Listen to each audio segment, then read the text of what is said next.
အားလုံးပဲမင်္ဂလာပါ Tadashi Creation ကနေကြိုဆိုလိုက်ပါတယ်ကျွန်တော်ဒီနေ့တင်ဆက်ပေးမယ့်ဂိမ်းလေးကတော့ Farlong Sale ဆိုတဲ့ဂိမ်းလေးပဲဖြစ်ပါတယ် Farlong Sale ရဲ့ဇလန်းကအရန်ကိုရိုးရှင်းပေမဲ့နှဆိုင်ပါတယ်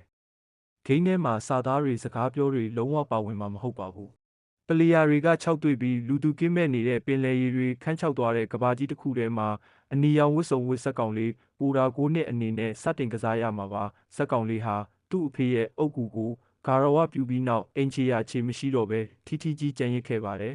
။သူ့မှာရှိတာဆိုလို့အေယာမအိုကိုမိုးတဲ့ကုန်းပေါ်မှာမောင်းနေနိုင်တဲ့ရွက်လေကြီးတစ်စီးပဲရှိပါတယ်။ဂိမ်းရဲ့အဓိကရည်ရွယ်ချက်ကတော့ရန်သူတွေကိုလိုက်တက်ရတာမျိုးမဟုတ်ပဲရွက်လေကြီးကိုထိမ့်သိမ်းမောင်းနှင်ခြင်းနဲ့ခီးသွားခြင်းပဲဖြစ်ပါတယ်။လေကြီးရှေ့ဆက်သွားဖို့အတွက်လမ်းမှာတွေ့တဲ့တစ်တာတွေပစ္စည်းစာအနတွေကိုကောက်ပြီးမီးစာဖူးအဖြစ်လေထဲကမီးဖို့တွေထည့်ရပါတယ်။မီးလောင်တာဆက်အင်ဂျင်အပူလွန်ကဲတာနှင်းမုန်တိုင်းကြောင့်ပျက်စီးတာတွေကိုရေပေးစနစ်ဒါမှမဟုတ်ဂဟေစော်တဲ့စနစ်တွေသုံးပြီးအချိန်မီလိုက်ပြင်ရပါတယ်။လမ်းမှာပိတ်နေတဲ့တရားကြီးတွေပိတ်မိနေတဲ့စက်ရုံကြီးတွေကိုလေပေါ်ကဆင်းပြီးခလုတ်တွေနှိပ်လမ်းကြောင်းတွေပွင့်အောင်လုပ်ရတဲ့ light puzzle တွေပါဝင်ပါတယ်။ဂိမ်းရဲ့အတန်ပိုင်းဆိုင်ရာ soundtrack ကတကယ်ကို masterpiece ပါ။ပတ်ဝန်းကျင်က၆ကပ်နေပေမဲ့လေကြီးပေါ်မှာရွက်လွှတ်လိုက်တဲ့အချိန်မိုးရွာတဲ့အချိန်တွေမှာလာတဲ့ soundtrack တွေကပလေယာတွေကိုခန်းစားချက်အပြည့်ပေးနိုင်ပါတယ်။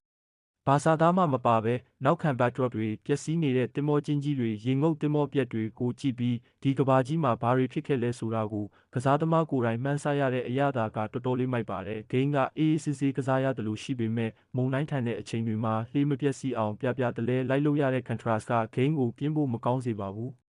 Holiday မှာ chill ဖို့အတွက်ဒီ game လေးကတကယ်ကိုမိုက်တဲ့ game တွေပါ gaming review တွေ movie recap တွေအပြင် movie fact တွေပါတင်ပြသွားမှာဖြစ်လို့ like and follow လုပ်ပေးကြပါဦးဗျ